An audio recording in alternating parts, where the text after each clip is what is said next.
માતાજી મિત્રો. તો આજથી આપણે પાછા બ્લોગ ચાલુ થઈ ગયા છે, તો જોતા રહેજો આપણી ચેનલમાં. આજે આપણે જવાનું છે જામનગર, કારણ કે આપણે મામાના ઘરે સગામાં મેરેજ છે, મેરેજમાં જવાનું છે અને જામનગરમાં હવે રહેવાનું છે.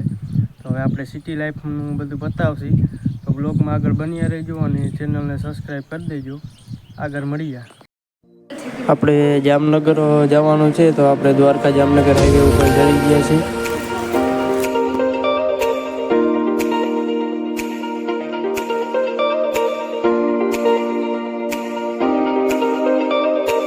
તો દોસ્તો આપણે લીટર જેવું પેટ્રોલ ટાંકીમાં હતું, તો હજી પેટ્રોલ કરાવી લે, ટાંકી ફૂલ કરાવી લે એટલે પછી પાછું જામનગર સુધી વાંધો ના આવે.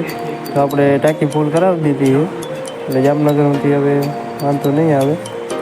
હવે આપણે એક સ્ટોપ લઈ લીધો હોય છે, ચા પાણી પી લઈ, કારણ કે હવે પાછો સ્ટોપ લેવો નથી, કારણ કે 30 કિલોમીટર કાપી ગયા છે. અને હવે આપણે ફાઇનલી જામનગર પહોંચી ગયા. જોઈ શકો છો આ જામનગર બાયપાસ છે, એટલે જામનગર આપણે પહોંચી ગયા.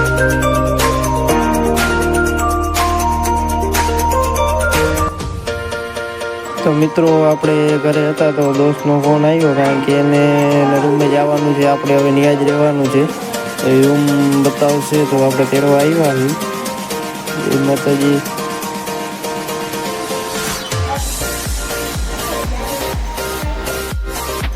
તો મિત્રો આપણે સામાનને બધું મૂકીએ.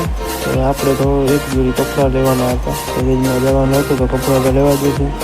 એક જોડી કપડાં લેવાના હતા તો આપણે કપડાં લઈ આવી. ને પાછા વાળ ને એવું કપાવવાનું છે, તો વાળે કાપવાના છે, તો આપણે નીકળી ગયા છીએ.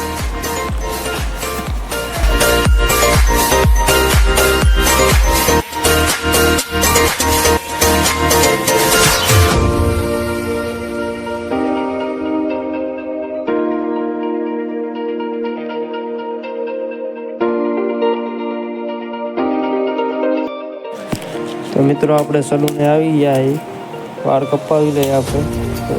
વાળ કપાવી અને પછી આપણે મોડું થાય છે પાછું. તો આપણે તૈયાર થઈ ગયા, નવા કપડાં લઈ લીધા, નવા કપડાં પહેરી લીધા. હવે આપણે મેરેજમાં જવાનું છે, તો આગળ બ્લોગમાં બની રહેજો. અત્યારે આપણે મેરેજમાં નીકળવાના છે. અત્યારે ટાઈમ 6:30 એવું જેવો ટાઈમ થયો છે. આપણે 25 કિલોમીટર જેવું કાપવાનું છે. 11 વાગે આપણે નીકળી જાય.